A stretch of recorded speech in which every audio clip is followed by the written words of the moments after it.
Our tenant, the policeman. I hope the waves don't keep you up at night. What can I help you with? Damn that girl.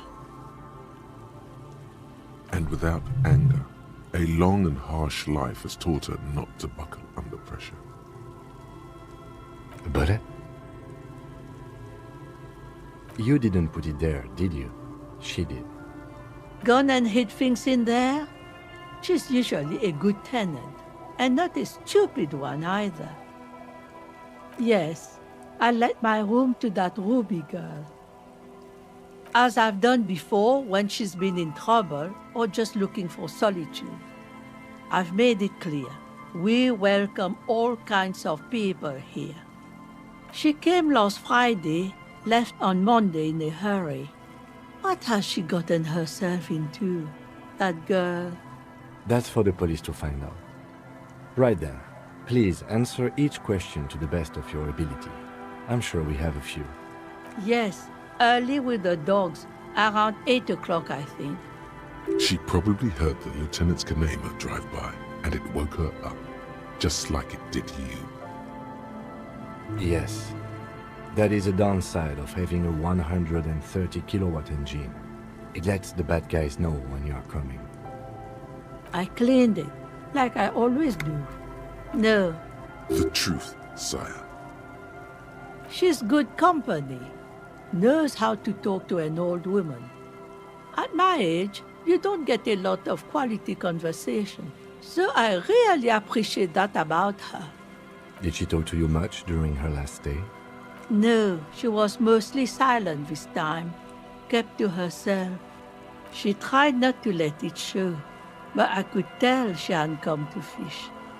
Usually she likes to cast a few lines, but this time she mostly stayed in her room. How would I know? She's a gruff one, but not violent. She doesn't go around toting a gun. Not that I know of, though she was into nice music. She once showed me a few mixtape millions she'd made. Although I guess she was pretty handy with the mechanical and technical stuff. Even fixed the heater in the shack. You should be thankful for that. I don't know. Further up the coast, she tried to leave quietly, but the hinges on that door screeched like a cat in heat. Woke me up. I heard her rushing in those heavy boots, heading up north. It's a peninsula. She might be trapped. You'll never find her, you know. She knows the coast like the back of her hand. You only just arrived. I wouldn't worry about that, man. We are persistent.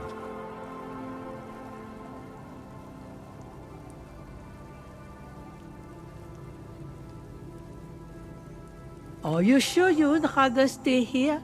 Get a nice cozy fire going in the heater? Seems like a better idea to me. No, you can do it. You still have plenty of juice in you before you drop. Behind the cinder block houses, old pre-war ruins rise to the sky like dark palaces. The wind calls. One thing, officer. If you do find her, please go easy on her. She's a good girl, whatever she's gotten herself mixed up in.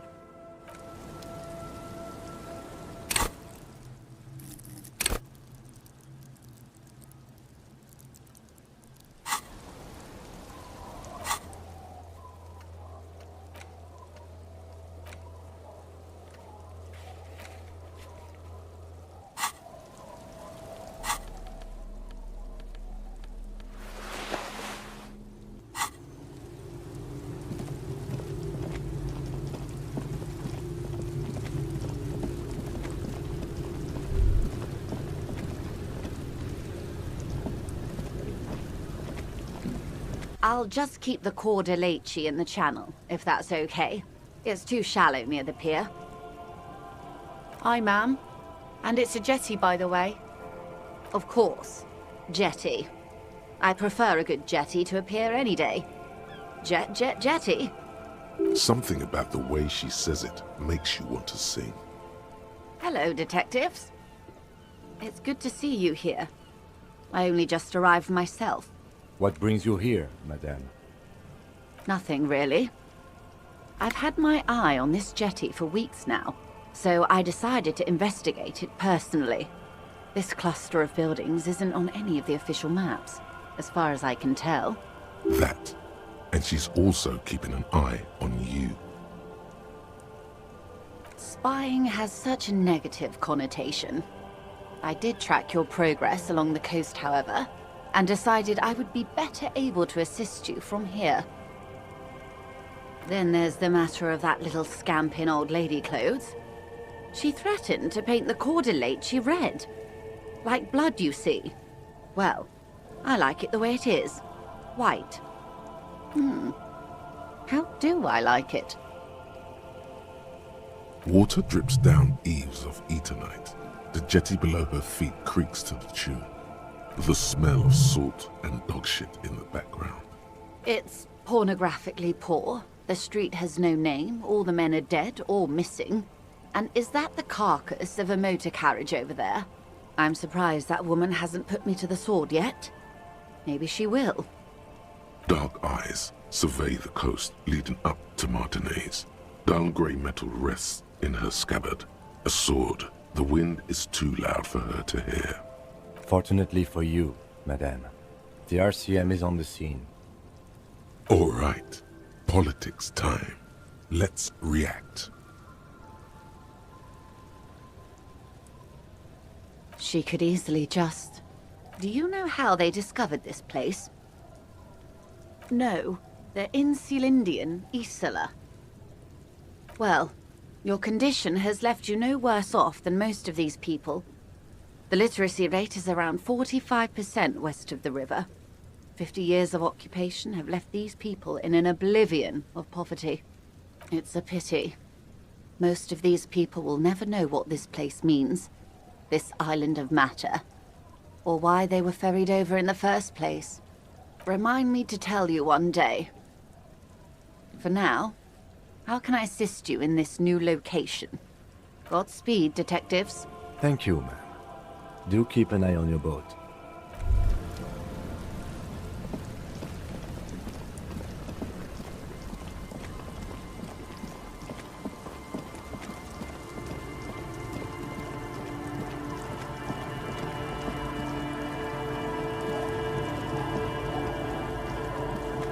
The scruffy-haired little boy kicks a stone. He can't be more than 5 years old. The other one looks indistinguishable from him. He watches his brother kick the stone with his tongue lolling out of his mouth. This one doesn't say anything, kicking the concrete with his worn-out sneaker. Lily's our mum. The stone kicker laughs suddenly. His head is too large for his shoulders. The other one laughs as well. Wow, so intellectually stimulating. What bad people?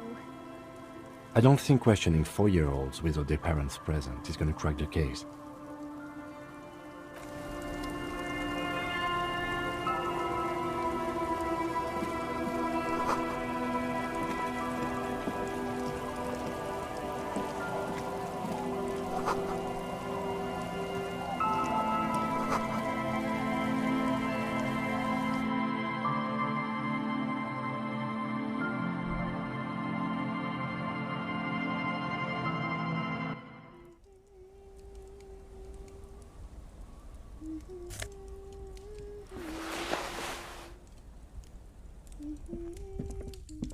Hello, mister.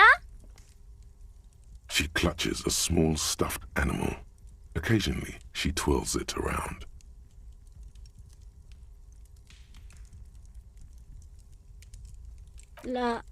Ruby. Ruby. My mom tells me I'm a big girl, but she doesn't know that I can't say Earl. Or like, sometimes I can, but then Uller. Kids. It's a grouse. Wasn't Gar the cafeteria manager? Trying to repair a piece of taxidermy? I don't know. Sure. I mean, you already took it. I don't like it anyway. It looks angry. It's Lammy! He's my friend. Sort of.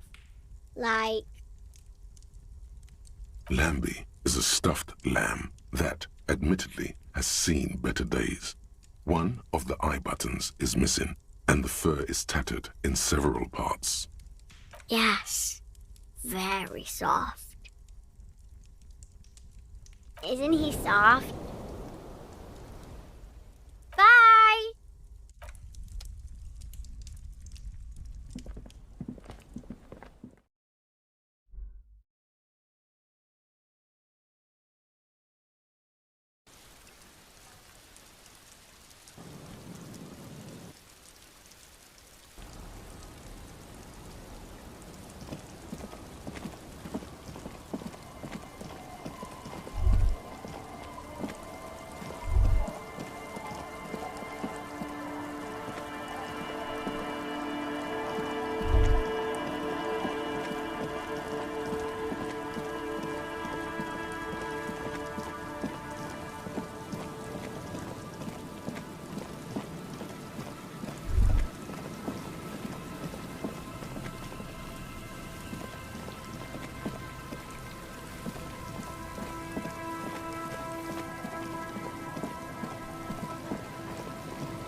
Someone has left an unidentifiable article of clothing on this railing.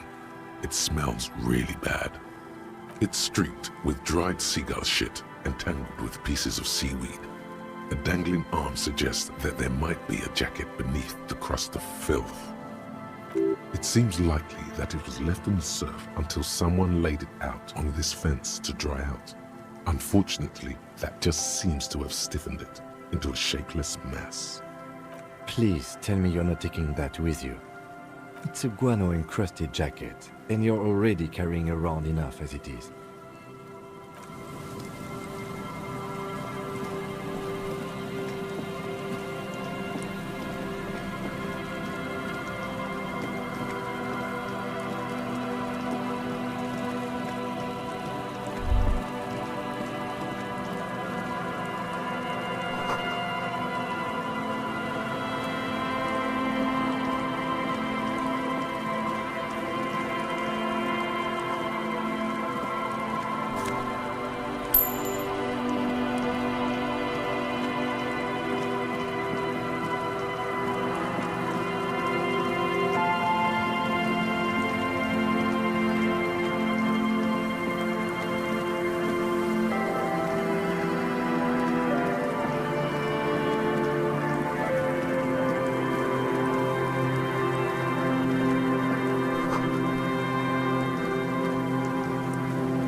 An old door, worn by elements, guards the depot. The wind has blown a sand dune in front of it. The door hasn't been opened in a long while. You see a handle. It's military, a service depot of some sort. Probably something that is no longer there. From here to the wiring, I can't see how. The church is in the way.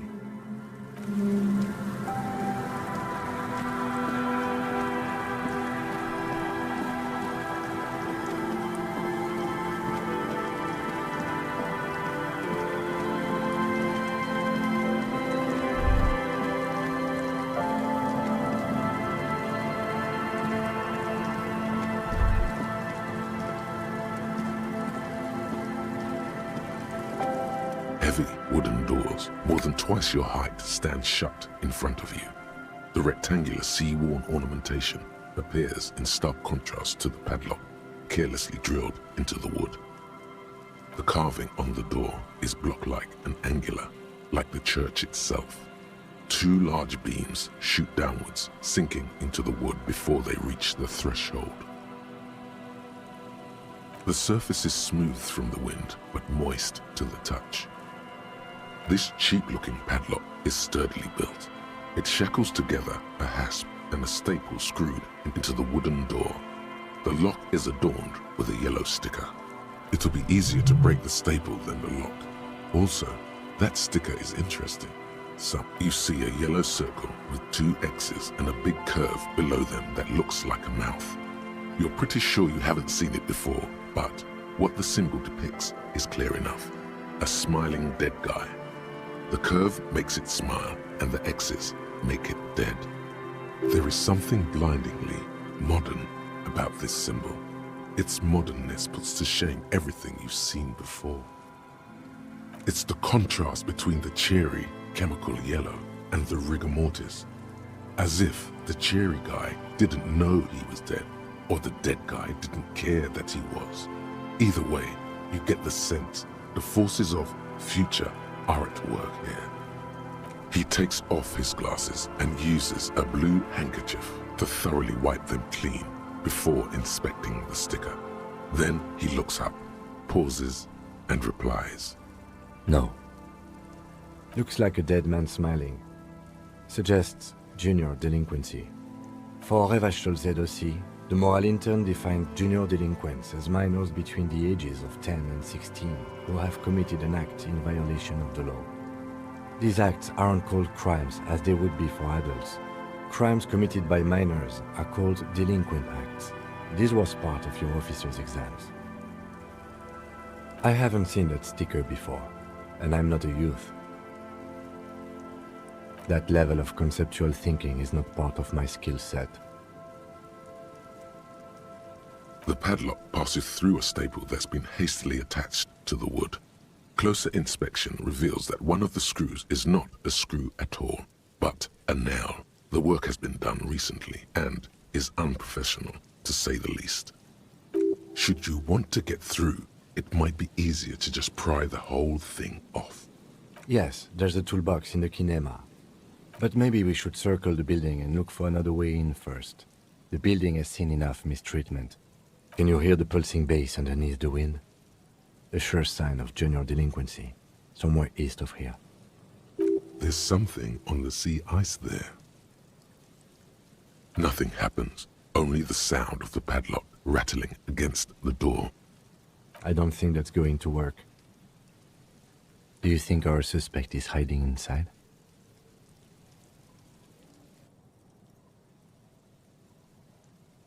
The lieutenant nods silently.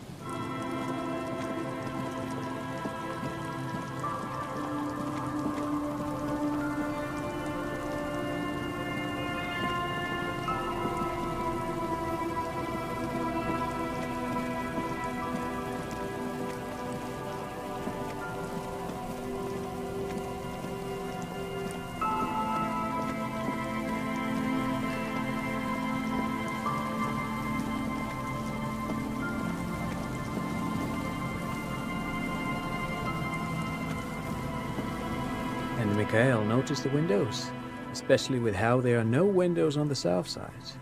This was to deal with.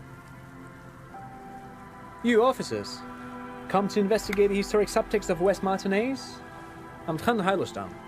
You must be Kim Kituragi, right? I was just telling my son about this building. Not a lot of people realize the historic significance here. Very rich in hypertext. Nice to meet you.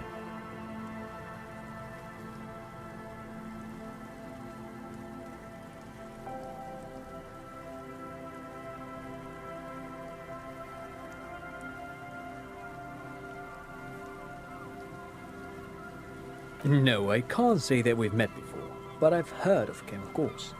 Mikhail, say hi to the officers. Mikhail's a little tired today. We spent all night trying to run Orbis on his radio computer. Have you heard of it? It's a programming language used in Grad. Quite tricky, but he wanted to play this Grad-made adventure program. We've been getting really into Worms lately. The man speaks in the artificial cadence of a professor, or someone who's been on too many radio shows.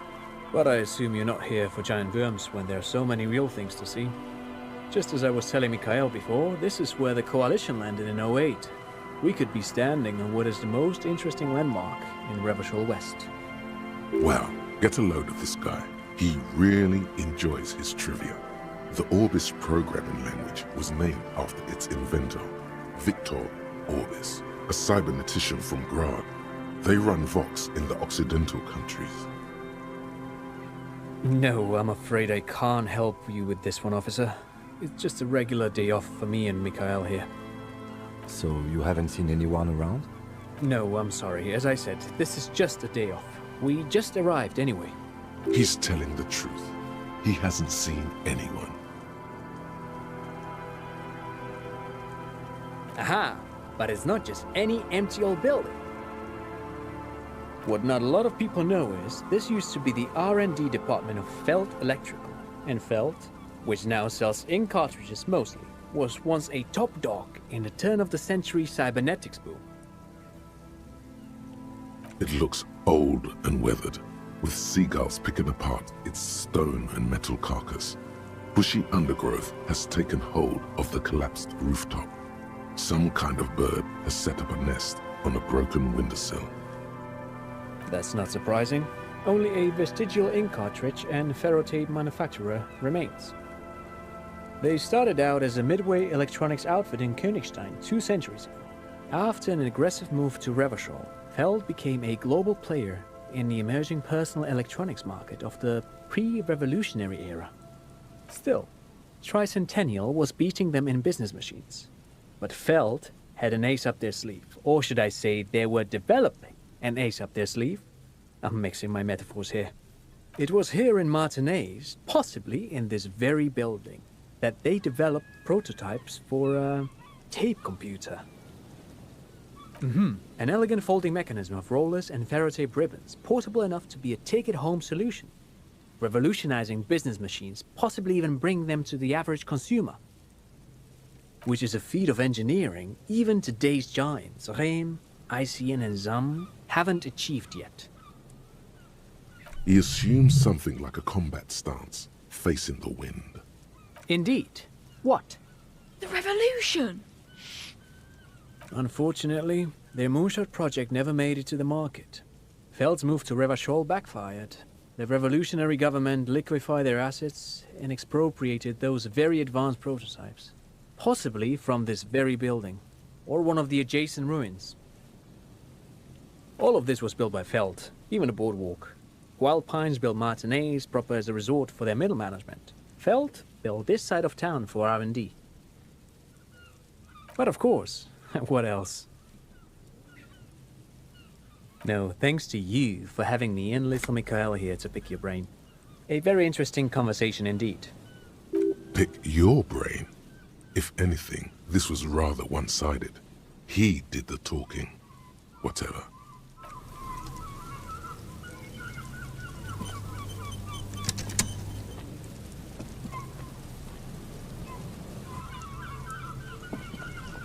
You see, a once bright mural towering above you. The signage has peeled off over the years, but you can still make out Feld Electrical R&D. A slogan used to intertwine with the loops a long time ago. Now, only a shadow of peeled letters remains. It says, "Tomorrow is just a whisper away." Above the mural, a collapsed roof, broken windows set in walls that are cracking and will soon also fall, and the coastal breeze rustling and sighing in the remains of the edifice. Feld Electrical. How ironic, all these dark rooms. Feld Electrical, you only know them as a small company that makes ink cartridges. Looks like they used to be big. There's something in the wind. Sometimes the only way to go forward is to fail first. In there? She could. Or she could be in the identical room over there, or in that boat shack, in that church tower, maybe. Why single out this one building?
Good to see you, friend. Do I have deals set up for you, buddy boy? Does he actually know you? Or is he just shopkeep friendly? So what do you want? I got smokes. They're cheap. Very cheap. I got Pilsner. Great deal. You won't get a better deal on that piss. Spirits I can let go for 300 real. I also have speed. And by speed, I mean amphetamine. In the civilized world, it's a custom to tip the shopkeep, friend. But come back anyway.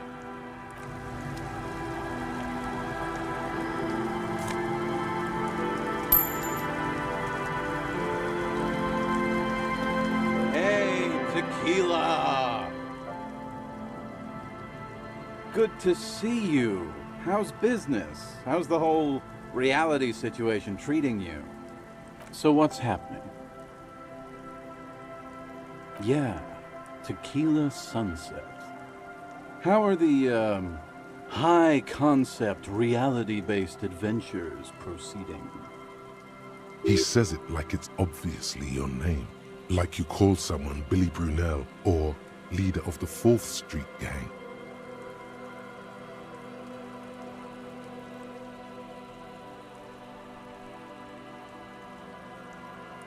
That's harsh.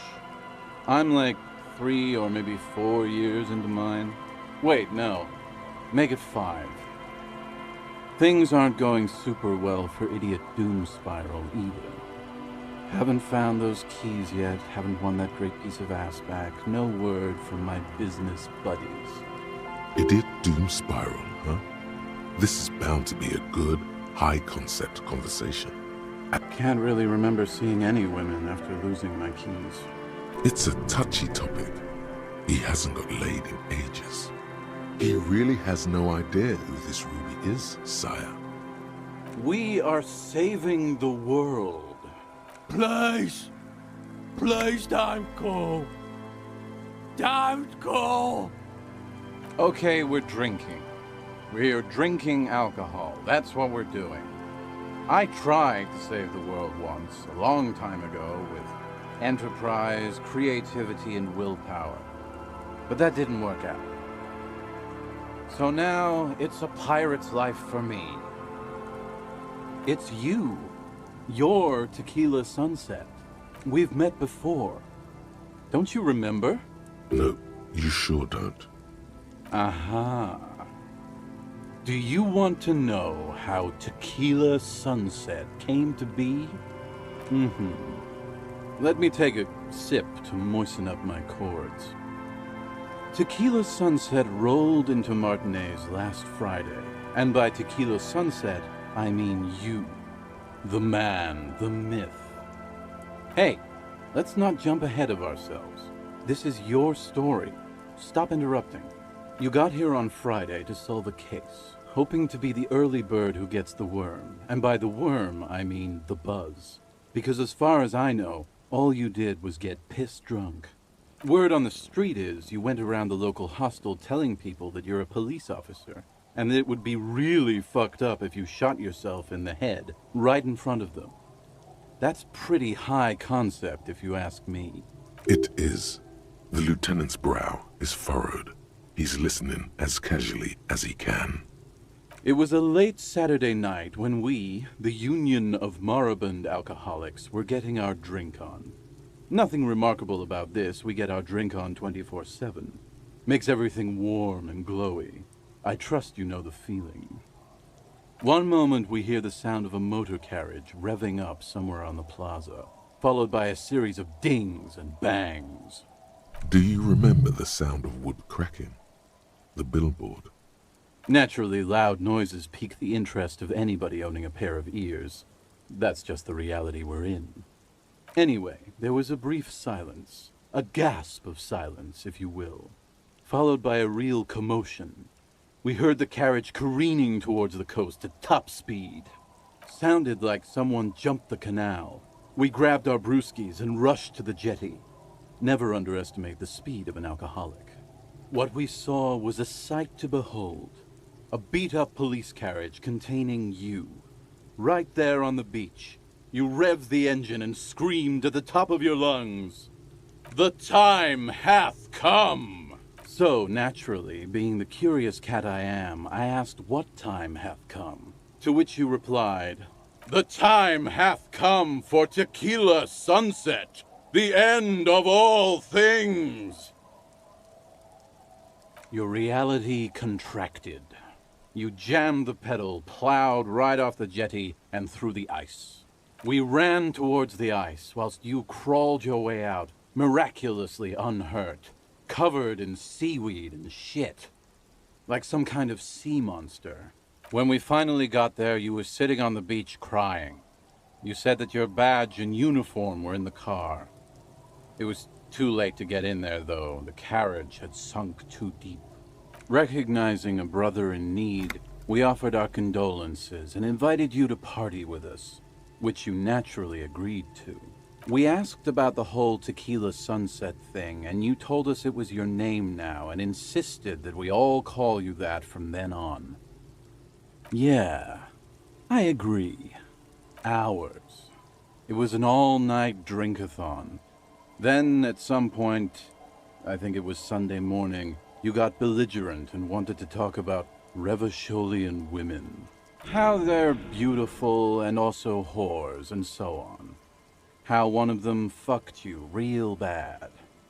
After a short while, you crossed the event horizon, looked sullen, got up, and left without saying anything.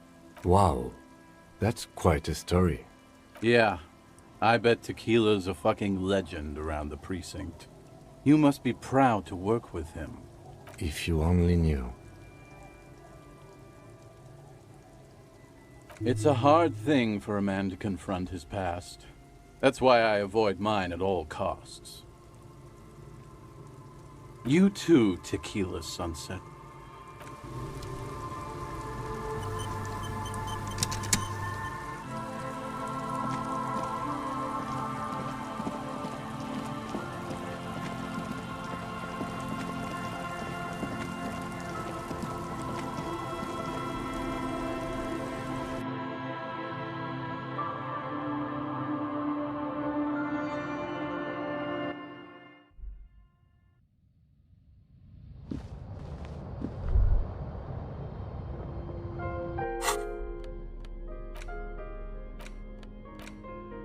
take the legal documents out of the envelope, a 12 to 40 month construction period, and the zoning plan in the addendum. Underneath all this, Lillian's signature and an empty line waiting for a signee. The youth center cuts into the ocean like the bow of some great modern ship. Apparently, it's going to cover most, if not all, of the street and the square between the existing houses. It's 3 stories tall. It's going to be awfully close to the already existing buildings, almost wall to wall, practically integrating them into the youth center. There is no loophole. The simple truth is, the current residents are going to lose their street access, and for the next 12 to 40 months, their lives will be dominated by constant construction noise right next door. Well, you could trick Everard. Get someone random to sign the document. By the time the union boss finds out, your business here will be already concluded.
Is this about the questions again?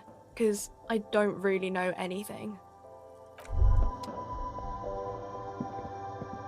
You see several packaged raincoats fill a low shelf beneath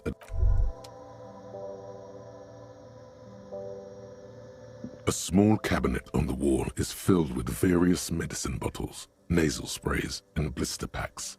They all bear the Saint-Baptiste Pharmaceutics logo. Okay, here. I hope Saint Baptiste makes you feel better or something. Okay, here. I hope Saint Baptiste makes you feel better or something.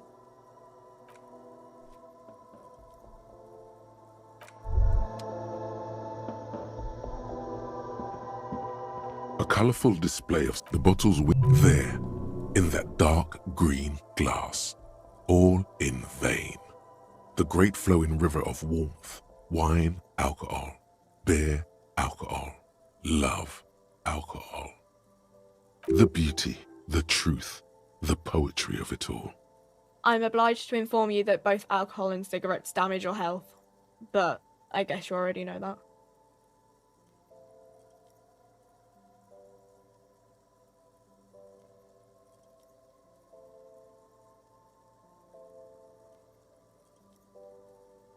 Here you go, mister.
Tequila sunset. What's it about? I'll let my hand address the situation. Maybe you've heard. I used to be a very successful businessman. I've signed more than a few lease forms or whatever the fuck they were. Anyone's got a pen? The pro's gonna do it. I got a freebie when I purchased a whole carton of cigarettes. Smoke cigarettes, get a free pen. Deals don't come any sweeter. The writing under the tiny crown logo reads, Royal Extra. Thanks, Rosie.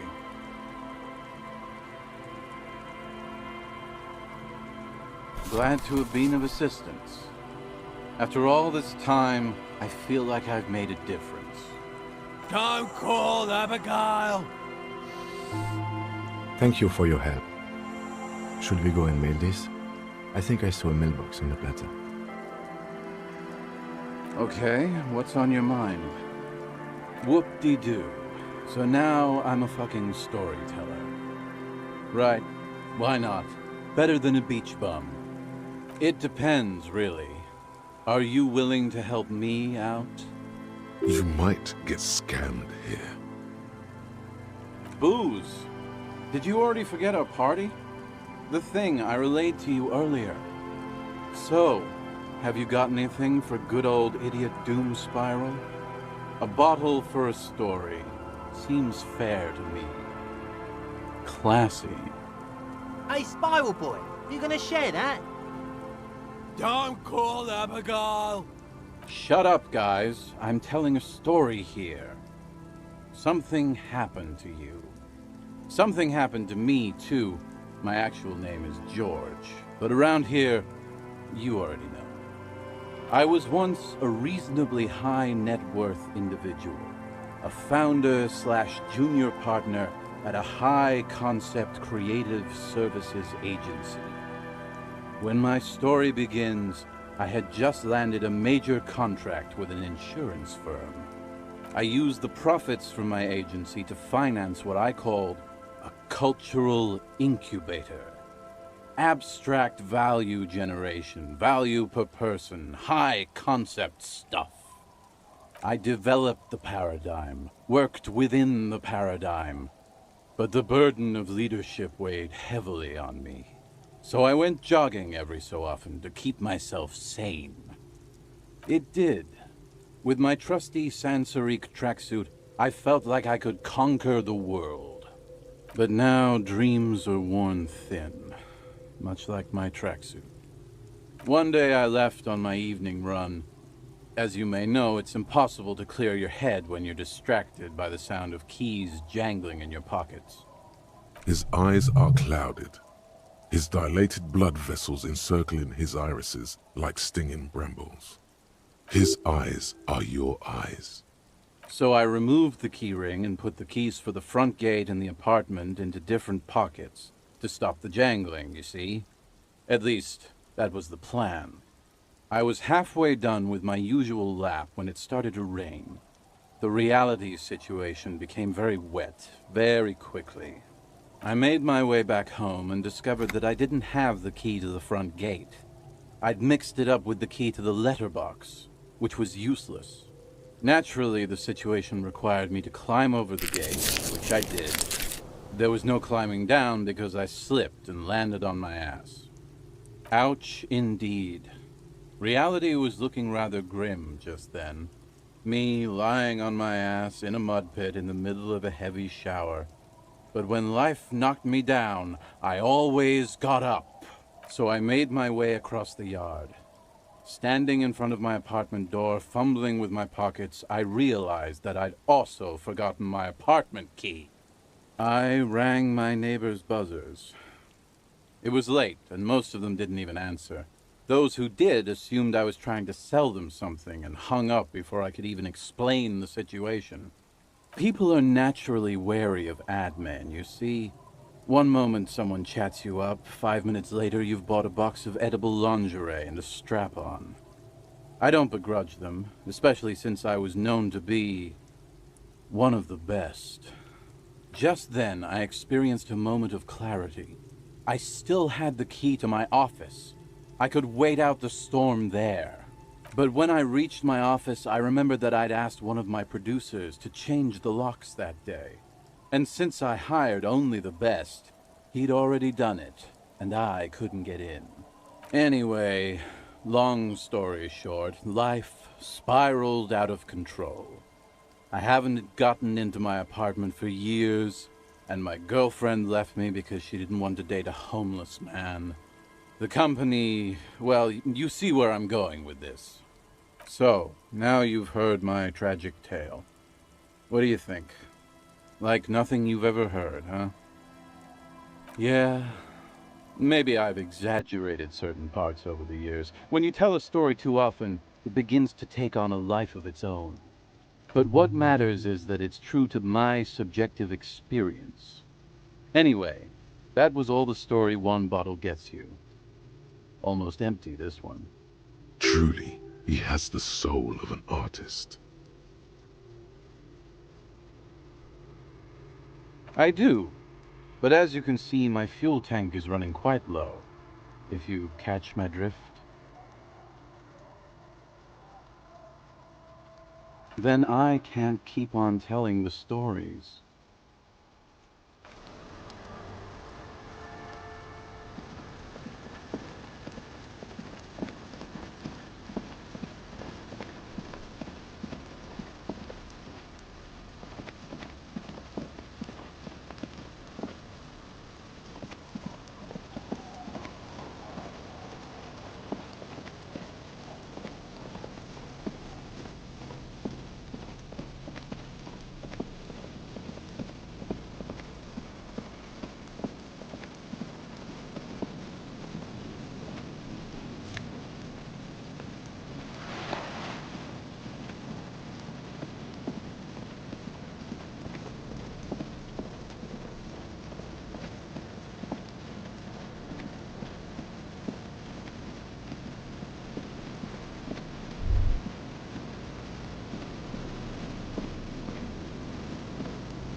The once bright mural towers above you, saying,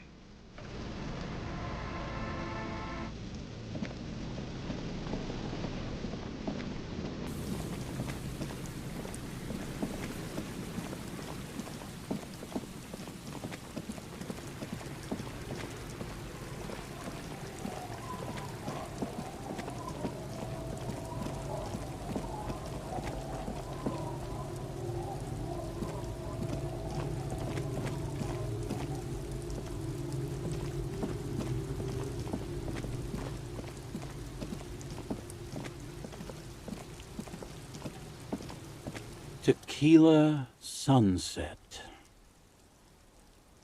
good fucking question, Tequila.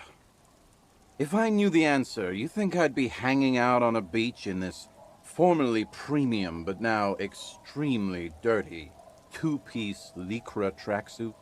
I used to own my reality situation. My business buddies and I had our own creative services agency. I had a nice apartment, an even nicer piece of ass. But somehow it all got away from me. Now I can't hang on to anything. Just last week I stole this nice new jacket, but then I lost it too. The only thing— A lost jacket? Sounds like a mystery you could look into. Tequila, it's a verifiable tragedy. It was practically brand new. Sure, it didn't really go with my lycra threads, but it did itch a lot less. Say, you're a detective, right? Maybe you can help old Doom Spiral out. Solve the case of the missing jacket. What do you say, Tequila? Holy shit! Tequila, how did you— Never mind, I don't care. Just let me see the jacket. Let me see. What? This isn't my jacket. My jacket was beautiful. This is fucking filthy. What am I supposed to do with this? I'm not taking a disgusting pile of hobo rags. I may be in an irrecoverably decaying orbit, but I've still got standards. Either bring it back the way it was before, or find a dumpster to burn it in. You know, despite the guano, it looks like the jacket itself is stain resistant. It may just need a good scrubbing.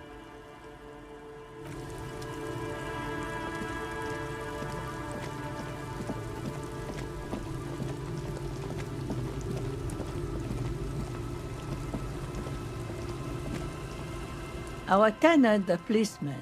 I hope the waves don't keep you up at night. What can I help you with?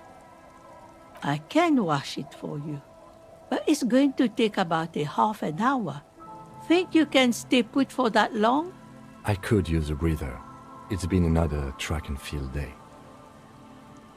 Well, hand it over then, and I'll see what I can do. Must say, I'm proud of this one. It's pretty nice underneath all that filth. I hope you take better care of it than its last owner.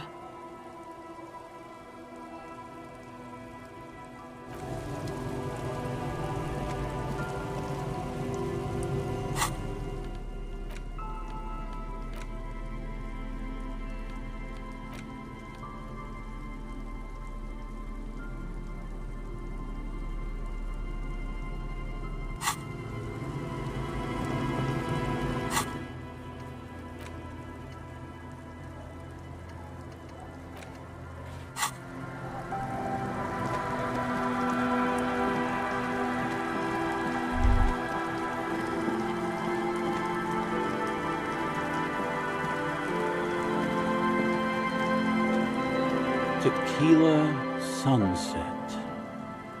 My jacket? A look of consternation crosses the man's face. He looks at you, then at his bottle, then back at you. What the fuck are you talking about, Tequila? Rosemary, what the fuck is Tequila talking about? Aye, that's the jacket you stole 2 weeks ago. From the kid who was making it with his gal on the beach. That's disgusting. I've never done anything like that in my life. You're both delusional. Found. That's medium concept stuff. It becomes abundantly clear to you how this man managed to lose his keys, business, friends, and girlfriend. I'm calling it. It's neurological. You know what? Fine. Maybe I can pawn it for some booze. Aye, good thinking.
The dented yellow mailbox greets you with its graffito, bullet holes, and an RCM sticker.